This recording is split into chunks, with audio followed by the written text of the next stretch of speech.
Resident Evil y la conspiración Umbrella.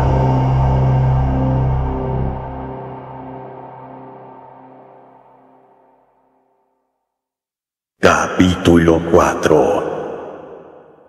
Se desplegaron y comenzaron a dirigirse hacia el norte, con Wesker y Chris situados detrás y a la izquierda de Barry, y Joseph y Jill a su derecha. Justo enfrente de ellos había un pequeño grupo de árboles, y Jill percibió el combustible ardiendo y los jirones de humo que atravesaban el follaje a medida de que las aspas del helicóptero de los Alpha descendían de velocidad. Atravesaron a paso rápido la zona boscosa, donde la visibilidad disminuía notablemente bajo las ramas de los árboles. El tibio aroma de la tierra y de las agujas de pino estaba prácticamente oculto por el hedor de gasolina incendiada que aumentaba a cada paso. Bajo la escasa luz que se filtraba, Jill vio que más adelante se abría otro claro de hierba bastante alta. ¡Ya lo veo! ¡Ahí adelante! Jill sintió que su corazón le daba un vuelco cuando oyó el grito de Barry, y todos comenzaron a correr un instante después, deseosos de reunirse con el compañero que iba en cabeza. Salió del bosquecillo de árboles con Joseph a su derecha. Barry ya estaba al lado del helicóptero estrellado, con Chris y Wesker a su espalda. Todavía salía humo del aparato, pero iba disminuyendo. Si se había producido fuego, ya se había apagado. Ella y Joseph alcanzaron al resto del equipo y se quedaron mirando. Nadie dijo absolutamente nada mientras observaban la escena. El largo y usado fuselaje del helicóptero estaba intacto, sin un solo arañazo visible. El patín de aterrizaje de babor parecía algo doblado, pero aparte de eso y de la cada vez más débil columna de humo procedente del rotor, no parecía tener ningún problema. Las compuertas estaban abiertas y la linterna de Wesker reveló una cabina y un compartimiento de carga completamente intactos. Por lo que se veía, la mayor parte del equipo de los Bravo todavía estaba en el interior del helicóptero. ¿Dónde demonios están? No tenía el menor sentido. Solo habían pasado 15 minutos desde la última transmisión. Si alguien hubiese resultado herido, se habrían quedado ahí esperando. Y si habían decidido marcharse, ¿por qué iban a dejar su equipo atrás? Wesker le entregó su linterna a Joseph e hizo un gesto con la cabeza en dirección a la cabina. Compruébala a fondo. Los demás despliegan en busca de alguna pista, huellas, casquillos, señales de lucha. Si encuentran cualquier indicio, avísenme inmediatamente y permanezcan alerta. Jill se demoró unos instantes más, mirando el humeante helicóptero y preguntándose qué había ocurrido. Enrico había dicho algo sobre un fallo. De acuerdo, los Bravos se habían posado. ¿Qué había ocurrido después? ¿Qué les había hecho abandonar su mejor oportunidad de ser encontrados y dejar atrás su equipo de emergencia, sus armas más potentes? Jill descubrió con la mirada un par de chalecos antibala tirados en un rincón y meneó la cabeza, asombrada ante esta nueva muestra de acciones, al parecer, completamente irracionales. Se dio la vuelta para unirse a la búsqueda mientras Joseph entraba en la cabina del piloto. Él parecía tan confundido como ella. Esperó para oír el informe de Joseph mientras éste le devolvía la linterna a Wesker, encogiéndose de hombros de forma nerviosa. No sé qué ha podido ocurrir. El patín doblado sugiere un aterrizaje forzoso, pero excepto el sistema eléctrico, todo lo demás parece encontrarse en perfecto estado. Wesker suspiró y luego levantó la voz para que los demás pudiesen oírlo con claridad. Despliegue en círculo, separación 3 metros, y auméntela a medida que vayan avanzando. Jill caminó hasta colocarse entre Chris y Barry. Todos comenzaron a registrar con la mirada el suelo bajo sus pies, mientras aumentaban el perímetro del círculo, uno hacia el este y el otro hacia el noroeste del helicóptero caído. Wesker entró en la cabina del piloto mientras la registraba con la linterna, y Joseph se dirigió hacia el oeste. Las hojas secas crujieron ruidosamente bajo sus pies mientras avanzaba. Era el único sonido que se oía en el cálido y húmedo aire, aparte del distante zumbido del motor del helicóptero del equipo Alpha. Con la punta de sus botas, Jill fue registrando entre la alta hierba, echando a un lado la espesa capa verde que cubría el suelo. En poco rato, no habría luz para ver nada. tendrían que sacar las linternas que los del equipo Bravo habían dejado atrás. Jill se detuvo de repente y se quedó a la escucha. Los suaves pasos de los demás compañeros, el chasquido de las hojas secas al partirse, el distante ronroneo del motor de su helicóptero. Y ni un solo sonido más, ni el canto de un pájaro, ni siquiera el zumbido de los insectos. Absolutamente nada. Estaban en mitad del verano. ¿Dónde estaban los animales, los insectos? El silencio del bosque no era natural. Los únicos sonidos audibles eran los provocados por los humanos. Jill sintió miedo por primera vez desde que se posaron en tierra. Estaba a punto de gritar para avisar a los demás de aquello, cuando Joseph gritó desde el otro extremo del claro, a sus espaldas. Su voz resonó tensa y aguda. ¡Hey! ¡Por aquí! Jill se dio la vuelta y comenzó a recorrer al trote la distancia que los separaba, y vio que Chris y Barry hacían lo mismo. Wesker todavía estaba en el helicóptero, y cuando oyó el grito de Joseph, sacó inmediatamente la pistola que luego mantuvo apuntada hacia arriba, y también comenzó a correr hacia Joseph. Jill distinguió a duras penas la oscura silueta en la penumbra de los últimos momentos del crepúsculo. Estaba en cuclillas cerca de unos árboles situados a unos 30 metros del helicóptero. De repente, se sintió invadida por una sensación de desastre inminente y desenfunó instintivamente su arma al mismo tiempo que aceleraba al ritmo de su carrera. Joseph se puso en pie sosteniendo algo en su mano y lanzó un grito de terror antes de dejarlo caer. Con los ojos completamente abiertos por el horror, la mente de Jill se negó por un instante a creer lo que había visto en la mano de Joseph. Una pistola de los Stars. Una Beretta. Jill corrió a mayor velocidad aún y se puso a la par de Wesker, y la mano que todavía le empuñaba arrancada a la altura de la muñeca.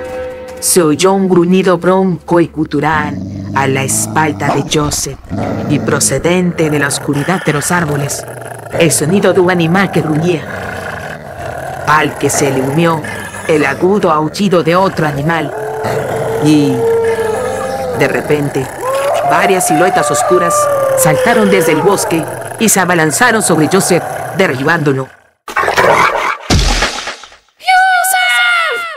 El grito de Jill retumbó en los oídos de Chris, quien se detuvo inmediatamente y desenfundó su arma. Intentó tener una línea de tiro clara contra las bestias que estaban atacando a Joseph, pero lo que el delgado rayo de luz de la linterna de Wesker iluminó era una escena de pesadilla. El cuerpo de Joseph apenas se veía completamente tapado por 3 animales que estaban desgarrándole la carne con grandes mordiscos, con unas enormes fauces goteantes de saliva. Tenían el tamaño y la forma de un perro, aproximadamente de un pastor alemán, pero ahí terminaba la similitud, porque parecían no tener pelo, ni siquiera piel. Bajo la luz de la linterna de Wesker se distinguían los rojos músculos y los blancos tendones, mientras las criaturas destrozaban entre rugidos a Joseph con un frenesí de sangre. Joseph lanzó otro grito, un sonido líquido y borbotante, mientras se debatía débilmente en un intento por salir de debajo de sus salvajes atacantes. La sangre salía a borbotones de sus múltiples heridas. Había sido el grito de un hombre agonizante. No había tiempo que perder. Chris apuntó y abrió fuego. 3 proyectiles impactaron contra el costado de uno de los perros, mientras un cuarto disparo pasó por encima de él. La bestia solo lanzó un agudo ganido antes de derrumbarse, respirando pesadamente. Los otros 2 animales continuaron con sus ataques sin hacer el menor caso de los disparos. Chris observó con horror cómo una de aquellas bestias infernales se lanzaba directamente a la garganta de Joseph y se la arrancaba de cuau, dejando a la vista la palpitante carne llena de sangre y el hueso blanquecino. Todos los Stars abrieron fuego al mismo tiempo y lanzaron una lluvia de proyectiles explosivos contra los asesinos de Joseph. El aire se llenó de surtidores de sangre roja, pero las bestias siguieron intentando arrancarle trozos de carne al todavía tembloroso cadáver, mientras las balas acribillaban sus extraños cuerpos. Finalmente, cayeron lanzando una serie de gruñidos broncos y aullidos lastimeros, y no volvieron a levantarse de nuevo. ¡Alto el fuego! Chris apartó el dedo del gatillo, pero continuó apuntando con su pistola a las caídas criaturas, decidido a acribillar a la primera de ellas que levantara una sola pata. Dos de ellas continuaban respirando mientras gruñían suavemente entre respiraciones entrecortadas. La tercera estaba tumbada sin vida al lado del cuerpo destrozado de Joseph.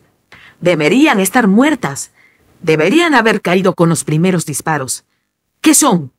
Wesker dio un único paso hacia la escena de la matanza. El cálido aire alrededor de ellos se llenó con el eco de broncos aullidos y de los sonidos de furia depredadora que resonaron mientras se acercaban al equipo de los Stars, procedentes de todas las direcciones. ¡Al helicóptero! ¡Ahora! Gritó Wesker.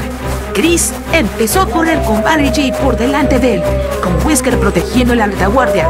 Los cuatro atravesaron a la carrera el bosque a oscuras y las invisibles ramas les golpearon el rostro y los brazos, mientras los aullidos aumentaban de volumen y de ritmo. Wesker se giró y disparó a ciegas hacia los árboles que habían dejado atrás, mientras los demás corrían tropezando hacia el helicóptero que los esperaba y cuyas aspas ya estaban comenzando a girar. Chris sintió que el alivio lo embargaba. Seguro que Brad había oído los disparos. Todavía tenían una oportunidad. Chris percibió con mayor claridad el ruido de las criaturas que los perseguían, el roce seco de unos cuerpos musculosos que arrastraban las hojas y apenas se preocupaban por esquivar los árboles. También distinguió el rostro pálido y con los ojos abiertos de par en par de Brad a través del cristal frontal de la cabina del helicóptero. La luz verde del panel de mando iluminaba con un resplandor enfermizo su cara, desencajada por el miedo. Estaba gritando algo, pero el rugido de los motores impedía oír su voz, que el viento de las aspas había convertido el claro del bosque en un ondulante mar de hierba. 10 metros más. Ya casi estamos.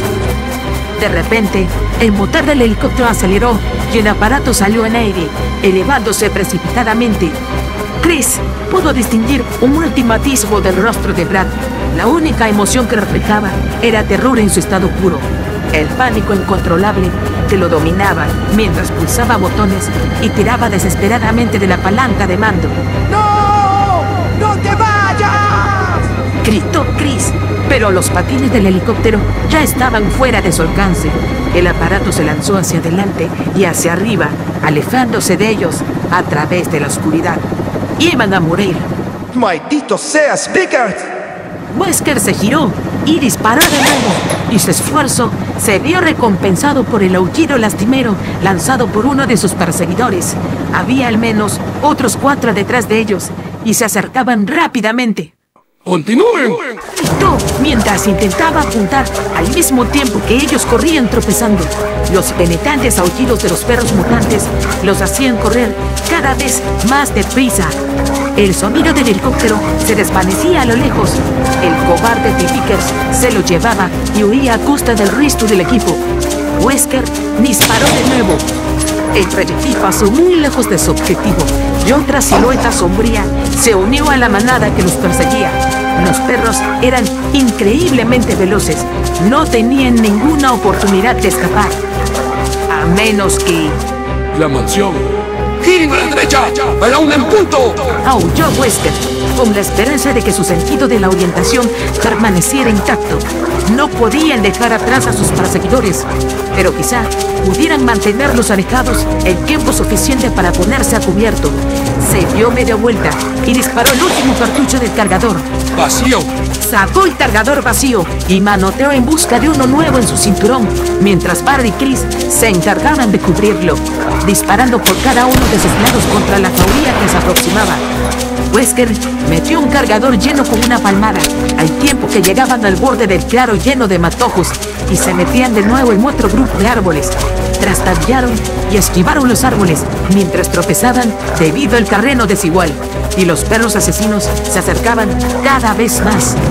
Los pulmones le dolían por el ansia de oxígeno y Wesker sintió que podía oler el hedor de la fétida carne descompuesta de las bestias a medida que acortaban las distancias, y de algún modo encontró fuerzas para correr más deprisa. Ya deberíamos estar allí. Tenemos que estar cerca. Chris fue el primero en verla. A través de las sombras de los árboles, una enorme monstruosidad iluminada por la luz de la luna que acababa de salir. ¡Allí! ¡Corren hacia esa casa! Por su aspecto exterior, parecía abandonada. Las desgastadas maderas y piedras de la gigantesca mansión parecían estar a punto de desmoronarse. No se distinguían las dimensiones reales de la casa, oculta por las sombras de los setos que habían crecido demasiado y que la aislaban del bosque que la rodeaba. Un enorme porche frontal con unas puertas dobles era su única oportunidad de escapar. Wesker oyó el sonido de unas mandíbulas chasqueantes a su espalda y se giró de un brinco para disparar intuitivamente al origen de aquel ruido, mientras corría hacia la parte delantera de la mansión. Percibió un aullido borboteante y a continuación la criatura se desplomó en suelo y los aullidos de sus compañeros aumentaron de intensidad en un frenesí provocado por la emoción de la caza. Jill fue la primera en llegar a la puerta y se abalanzó con el hombro por delante contra la pesada madera mientras agarraba uno de los pomos con la mano. Sorprendentemente se abrió de par en par y una brillante luz iluminó los peldaños de piedra que llevaban al porche. Se dio la vuelta y comenzó a disparar para cubrir a los 3 hombres boqueantes por la falta de aliento que se dirigían hacia la puerta. Se lanzaron hacia la puerta de la mansión y Jill fue la última en cerrar. Barry empujó con su considerable peso la puerta y la mantuvo cerrada frente a los aullidos que estaban a pocos metros. Se desplomó contra ella, con la cara roja y sudorosa, mientras Chris manoteaba el cerrojo del pasador y finalmente lograba hacerla correr para cerrar por completo la puerta. Lo habían conseguido. Los perros aullaron en el exterior y se dedicaron inútilmente a arañar la pesada puerta de hoja doble. Wesker inhaló una profunda bocanada del fresco y tranquilo aire que llenaba la habitación y luego lo soltó rápidamente. Como él ya sabía, la mansión Spencer no estaba abandonada en absoluto, y ahora que estaban allí, todos sus cuidadosos planes se habían ido al traste. Wesker maldijo en silencio a Brad Vickers de nuevo y se preguntó si estaban más a salvo en el interior que en el exterior.